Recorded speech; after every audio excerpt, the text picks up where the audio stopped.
Boa tarde, bom dia, boa noite, Pai Shalom. Precisamos finalizar esse Evangelho de Marcos que eu faço com comentário. Na realidade, o que é só leitura já acabei de fazer, que está no canal Eclésia Católica de Cristo. Se inscrevam lá quem for ouvir esse vídeo. Então vamos lá. Hoje é a segunda parte de Marcos 11. Esse aqui eu fico mais à vontade porque eu posso falar. Quando é só leitura, eu tenho que me controlar só para ler. Que eu estou acostumada a estar sempre falando, mas eu tenho que me controlar quando é só leitura. Então vamos lá. Esse é de falar, viu, gente? Chegaram a Jerusalém e entraram no templo. Ele começou a expulsar os vendedores e os compradores que lá estavam. Virou as mesas dos cambistas e as cadeiras dos que vendiam pombas. Então, esses aqui são os últimos acontecimentos antes do Senhor Jesus ser traído pelo Judas. Primeiro ele entrou em Jerusalém no jumentinho para cumprir a profecia.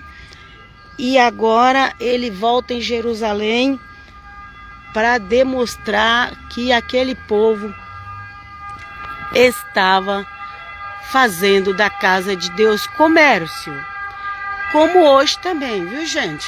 Muitas igrejas por aí também estão fazendo comércio da casa de Deus. Às vezes eles até pregam, olha, os fariseus eram assim, assado, mas eles também estão fazendo o papel dos fariseus. Preste atenção. Então, o Senhor Jesus, ele... aqui no Evangelho de Marcos, o Evangelho de Marcos já é um evangelho resumido.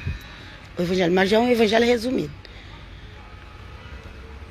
Mas o Evangelho de João, ele tem acontecimentos antes de Cristo morrer e depois que Cristo morreu. Então o Evangelho de João, ele é diferente. Por exemplo, o capítulo 2 do Evangelho de João já fala que Jesus entrou no templo.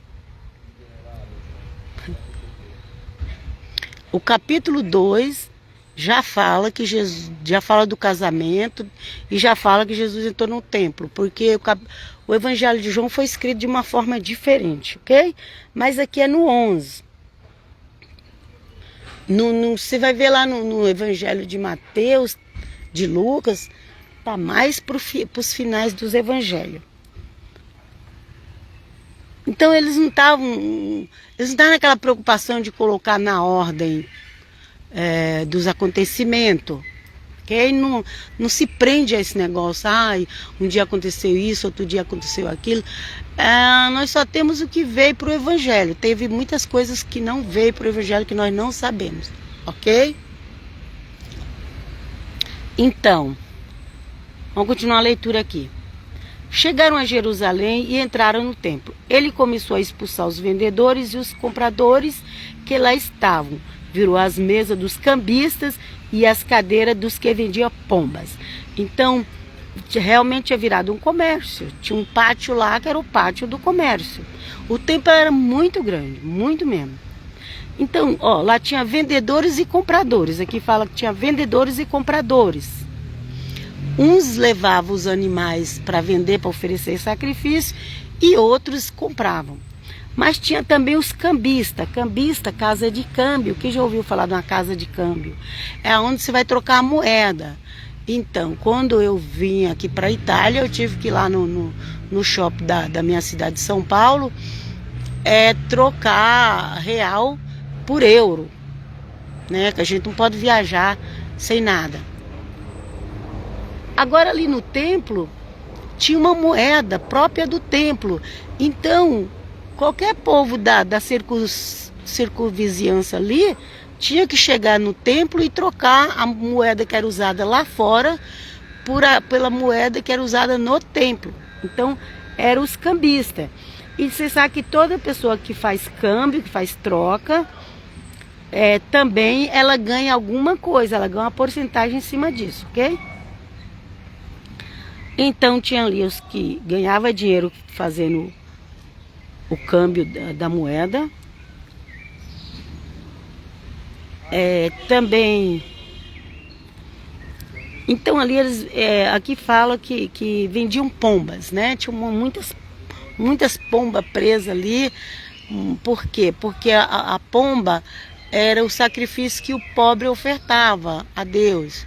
Porque o sacrifício naquela época era sacrifício de sangue.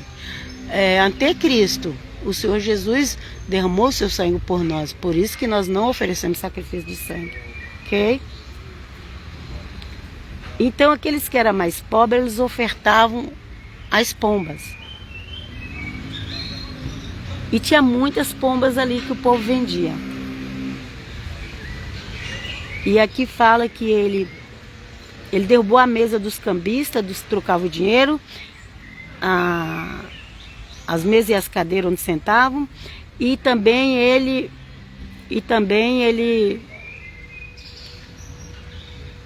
como se diz, ele virou as gaiolas. Vamos usar o termo aqui, não está o termo gaiola, mas vamos supor, para entender onde os pombos estavam presos, seria a gaiola, né?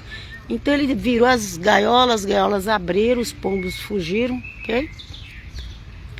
E não permitiu que ninguém carregasse objeto através do templo. E proibiu, ele falou, ninguém tira tudo isso daqui. Imagina, o Senhor Jesus, sozinho, gente, a Bíblia não fala que os discípulos estavam ajudando ele, foi ele mesmo que fez tudo aquilo, e o templo tinha um monte de guardas, tinha um monte de gente no templo, e ninguém conseguiu prender o Senhor Jesus. Por quê? Porque o Senhor Jesus estava ali no poder do Santo Espírito, e o Senhor Jesus, uma vez ele falou, se ele precisasse, ele clamava ao Pai, vinha milhares de anjos. Então ali provavelmente tinha anjos também ali ajudando o Senhor Jesus, porque ele sozinho fez tudo aquilo e ninguém conseguiu prender ele. Ok? Vamos lá, continuar. E ensinavam-lhe dizendo, aí ele ainda ficou ensinando. Ele ficou ensinando ainda, imagina. Ali estava cheio de seres espirituais invisíveis, ou talvez até visíveis mesmo aos olhos humanos, para eles não chegar.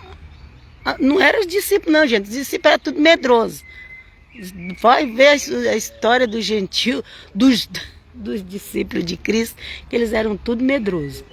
Não era eles que estavam fazendo guarda para o Senhor Jesus, não. Vamos lá. E ensinava-lhe dizendo, não está escrito, minha casa será chamada casa de oração para todos os povos. Para todos os povos. Povo é goim. Goim é gentios.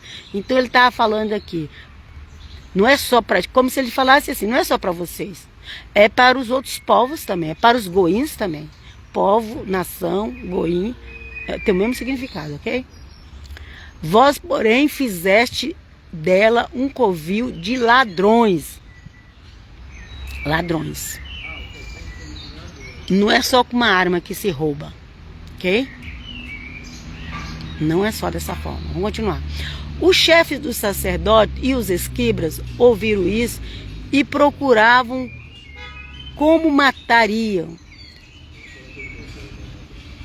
Eles o temiam, pois toda a multidão estava maravilhada com seu ensinamento. A multidão ficou maravilhada. Como é que esse homem sozinho conseguiu fazer tudo isso e ninguém fez nada com ele? Porque ele estava no poder de Deus. Ok? Ele tinha os anjos ali com ele. Ao entardecer, ele se dirigiu para fora da cidade. Passando por ali de manhã, viram a figueira seca até as raízes. Essa figueira foi aquela que eu já li aí na primeira parte do capítulo 11. A figueira é aquela que eles foram procurar, que o Senhor Jesus foi procurar figa e não achou, e não tinha fruto. E aquela figueira, ela representava ali o povo de Israel naquela época, ok? Passando por ali de manhã, viram a figueira seca até as raízes. Pedro se lembrou e disse-lhe: Rabi, olha, a figueira que amaldiçoastes secou. Jesus respondeu-lhe: tendes fé em Deus. Em verdade vos digo, se alguém disser a esta montanha, ergue-te e lança-te no mar, e não duvidar no coração, mas crer que diz, se realiza. Mas crer que o que diz se realiza. Assim acontecerá.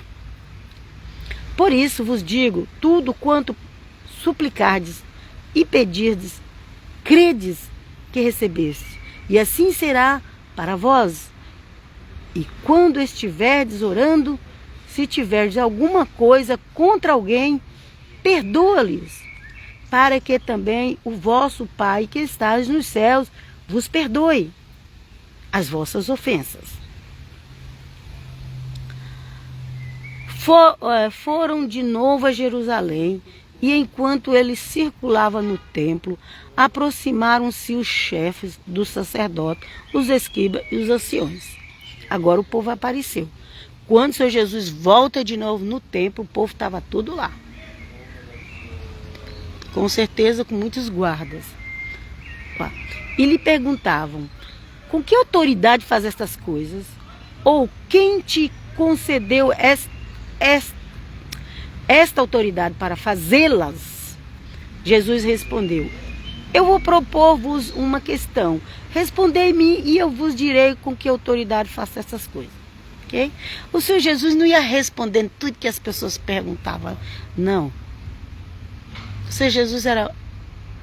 A sabedoria do Senhor Jesus é acima da de Salomão.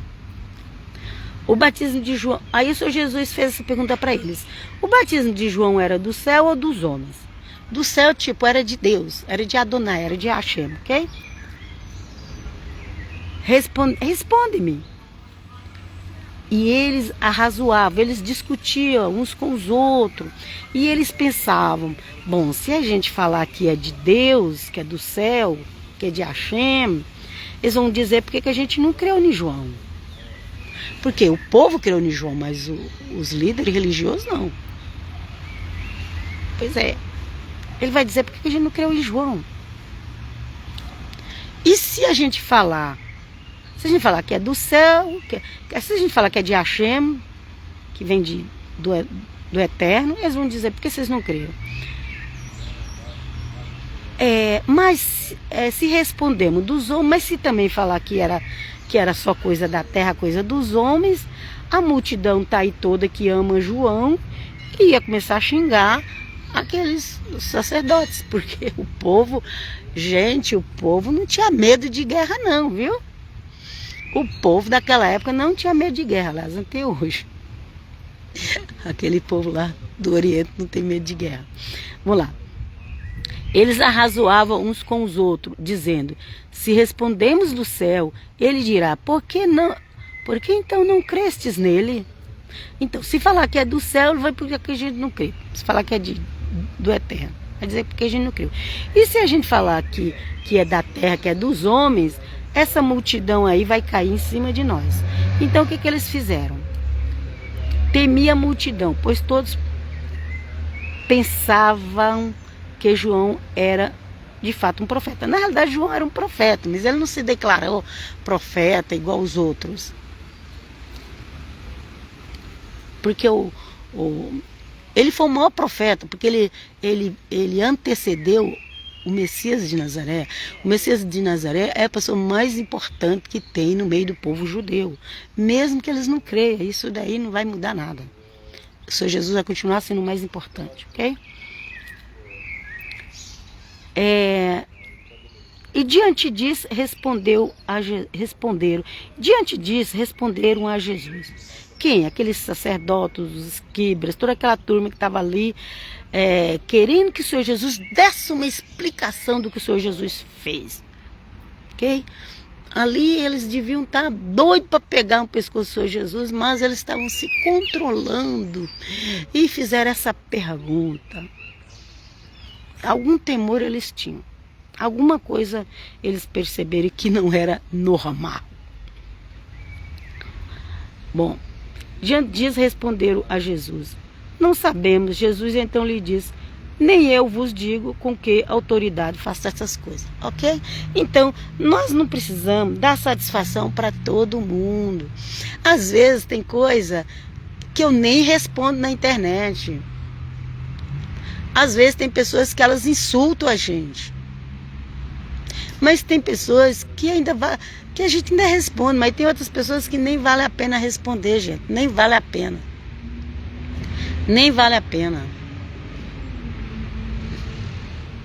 E o Senhor Jesus sabia muito bem como sair dessas pessoas implicantes, dessas pessoas que se acham muito boas, ok? E eu vos deixo aqui, até a próxima, na paz do Senhor, amém.